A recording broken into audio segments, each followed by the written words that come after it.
Hello and welcome back to a piece of general championship content. It's been a while, but new year, new styles of content coming back onto the channel. If you like this sort of thing, make sure you leave a like, subscribe to the channel if you're new. But we're going to be talking about transfers. It's January, unless you're watching this when it's recommended in 4.5 years. Everyone's talking about current transfer news, which is actually relevant right now, but let's just scrap that one off and look at the last 5 years of each championship club and look at one signing that would walk straight back into their team if they hadn't have sold them. That wasn't the correct title. Basically, the championship's got a lot of teams that have let players go when they probably shouldn't have. Let's have a look who easily get back into their current starting 11. Bournemouth, really good side, obviously recently relegated. One of their biggest losses. It's pretty easy, this one. It's Tyrone Mings. Bournemouth play a back three. Tyrone Mings is doing really well currently. If you know football at the minute, if you watch the Prem, if you watch Villa, you know he'll have settled in quite well. This Bournemouth side,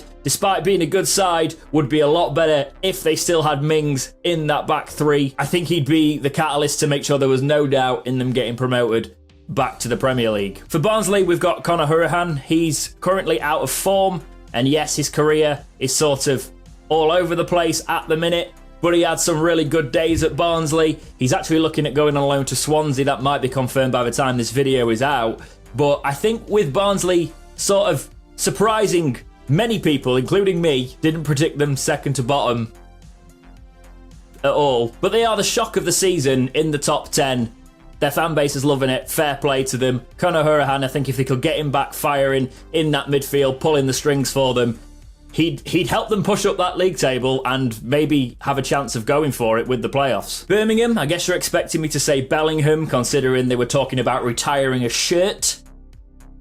Why? But no, I'm going to go for Che Adams because Che Adams basically means goals at this level. Birmingham are in a place in the Championship at the minute where they need to shoot up the table. Goals help you do that. Goal scorers in the Championship are really hard to find. They had one. He's now at Southampton. Could they sort out a loan deal? By the way, these aren't all realistic transfers, but Che Adams potentially going on loan to Birmingham is one I could actually potentially see happening for the nostalgia. Actually, scrap that. I don't think he'd go on loan to Birmingham currently, but he'd definitely be something that they'd need up front, getting him the goals. Blackburn was the first one where I was kind of torn between a couple of players. We've got Josh King and David Raya. Looking at Blackburn's current squad and who they've got up front in Adam Armstrong, with him being on fire, and his goal tally is great for this time of season.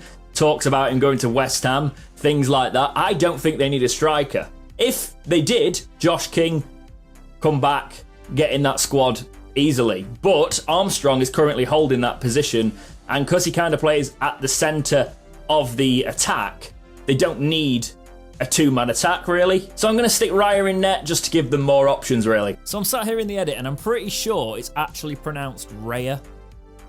I'm annoying myself at this stage. Next up, we've got the Masters of Moneyball Brentford. I mean that is a compliment. They're actually running a club like a business and doing very well at it. And if you look at the list of their players just from the last 5 seasons, the players that have gone have been incredible. If you look at some of the names there, you got Watkins, you got Maupay, you got Gray. But I'm going to go for Maupay, who's bagging him in for Brighton. He's got the slightly better record than Watkins at the minute, despite Watkins being at a club that's performing better. And I think for Brentford right now, Maupay would be a great option. For Bristol City, I've gone for Luke Ayling from Leeds. It was between him and Webster to bring back to Bristol City, but I think fullbacks can unlock the attack a little bit more if they can get forward. He's obviously playing at a high standard now, attacking-wise anyway, but aren't Leeds great to watch? Luke Ayling back in that Bristol City squad, I think it'd be decent for him. Cardiff, we've got Bobby Reid. He was a story of loans and transfers and loans, but he is at Fulham currently, getting game time at Fulham.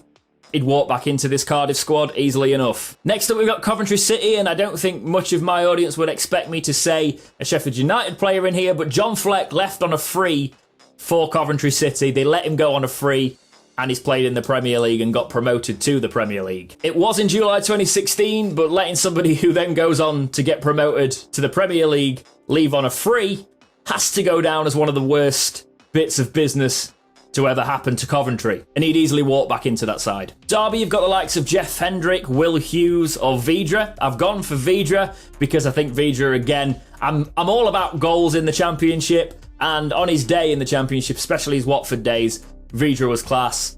I think he'd walk back into this Derby side, who are struggling the teams that are struggling this season, it's a bit ridiculous if you look at their history. Huddersfield, I've gone for Aaron Moy, who's currently wasting his career when he could easily get into the Premier League. So he'd easily walk back into this Huddersfield side. He's in China. Why? Well, let's be honest, we all know why. But Aaron Moy, he should be in the Premier League. He'd definitely rip up the Championship if he came back into it. So I think Huddersfield, if any player could walk back into that squad, it'd be Aaron Moy. Luton, I've gone for an interesting one. We've currently got him at Wednesday. I've gone for Jack Marriott because Derby fans seem to rate him on his day. I couldn't really find much for Luton in terms of players that I think could walk back in their squad. So I think Jack Marriott would be a good option and get quite a bit of game time. And if they can get him firing like Derby fans say he can get firing, hopefully Wednesday fans will see it at some point. I've gone for Jack Marriott. Middlesbrough, of course, it's Adam Reach. It's not Adam Reach. He's actually got a hell of a left foot on him, Borough. To be honest, you might be signing him back. He's going on a free at the end of this season because our business has been interesting recently. You've also got options in Bamford, but I've gone for Traore. It's got to be Traore. Can play wing back. Currently looking like he might be moving from Wolves in the Premier League. He is just a beast. Strength, pace, absolute tank. Would rip up this league easily. Millwall was another difficult one. I've gone for George Saville in the midfield. I just think he'd improve the side overall and help Millwall out this season. Norwich is the easiest one straight away. It's James Maddison, letting him go for 22.5 million. He's now ripping it up at Leicester. Did a really good interview the other night. Yet again, I'm dating this video. I should stop doing that. However, he seems like he's going to be an England talent. Famous last words. But he's definitely high-flying in a team that are looking at the top of the table at the minute in Leicester City. I hope they've got a hefty sell-on clause for him because James Maddison would walk straight back into this Norwich side. And most sides in the Premier League. For Nottingham Forest, I would have gone for this player for Wednesday, but I've gone for Michail Antonio because Michail Antonio is actually really finding his form now. Great to see. He's one of my favourite players I've ever watched play for a club of mine. Some big moments with him. Always had the talent. Showed it a bit at Forest, and then obviously he's gone on to do it in the Premier League as he hits 30s, and he's just unplayable on his day. He always has been, and his day is now arriving, and he's showing it on a Premier League stage. For Forest, it's Michail Antonio. For Preston North End, I have gone for Josh Brownhill at Burnley. Decent player. Would improve Preston. Preston are a solid Championship side. It's all I ever say about Preston when I talk about them. They seem to be our bogey club as well. But Josh Brownhill would improve this Preston side, help them kick on. QPR, another Eze one. That's terrible. It's Eze. Obviously. Reading are currently crapping all over my predictions as well, doing really well this season. I think Michael Hector would be a former player of theirs sold in the last 5 seasons that would come in and help them secure that top 6 spot. Really, really solid defender at this level, and I could see him actually legitimately getting a loan back to the Championship because he's not playing in the Prem at the minute. Rotherham, I've gone for Ajayi. He's a recent loss for them, so I couldn't go too far back, but I think he is the one that would walk straight back in. He's at a poor West Brom side at the minute, in fairness, but he is holding his own in the Prem to that standard. He'd easily walk back into the Rotherham side currently. For Sheffield Wednesday, and if I've made the thumbnail like I think I have, I might have clickbaited a few people here. It's not Forestieri, it's not Hooper, it's not Fletcher, there's loads. Oh God. Asked me a couple of years ago, I can't believe I'm saying this, but it's Ati Nui who would walk straight back into the Sheffield Wednesday side. Cue the hate. Now, if you're not aware of him, he's a 6'6" Kosovian beast that was fairly inconsistent at Wednesday, but I think in his last few seasons, he definitely started to find that consistency. He didn't get a lot of a game time. For a 6'6" lad, he was actually decent with his feet as well.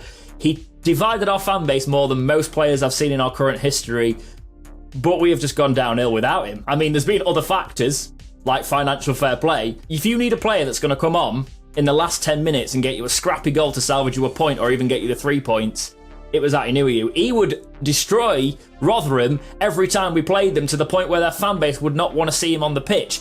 They beat us 3-4, one of those, quite heavily this season without him on the pitch.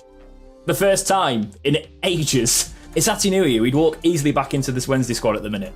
And I actually wouldn't mind it. Swansea, I kind of wanted to go for John Joe Shelby because he's shown it at different levels, but I've gone for Dan James. He's playing for Man United. He's not playing regularly, but he's playing more regularly than expected to when he signed for them. He's just got talent. He's absolutely rapid. A couple of times I've watched him play.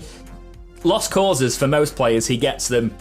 He'd rip up this league. To be honest, with Watford, I had more choices of returning managers than returning players, but we've got Richarlison, hands down, easily, in a good Everton side at the minute. Well, starting to be inconsistent, that Everton side. But Richarlison, Championship, you wouldn't really see those two go together. He'd walk back into that Watford squad. Wycombe Wanderers, got a soft spot for Wycombe as a club, but this one was very difficult for me. Looking through the past 5 years, I've gone for Matt Ingram. Would you agree that he'd walk back into your squad? That's about the best I could do. If we're going to cheat, I've gone for permanence, by the way, here. But if we're going for loans, they had Eze on loan in the last 5 years. Obviously, same deal, but I've used him for QPR and he's a loan, so that would be a cheat. We've gone for Matt Ingram. So yeah, I hope you enjoyed that today. If you like general championship content, want to see me make more of it, make sure you smash that like button down below. Subscribe if you're new here. Build the channel. I want more neutrals on this channel. It would be great. If you want to support me even more than that, there is a join button for membership options, all the live streams, things like that. Details below. We've also got the Talking Wednesday podcast out. If you like Sheffield Wednesday, obviously that's less for the neutrals, but it's still a good listen. But for now, guys, as always, thank you so much for watching. Please like, subscribe, do all those things, and keep watching right here on Dexterity Box.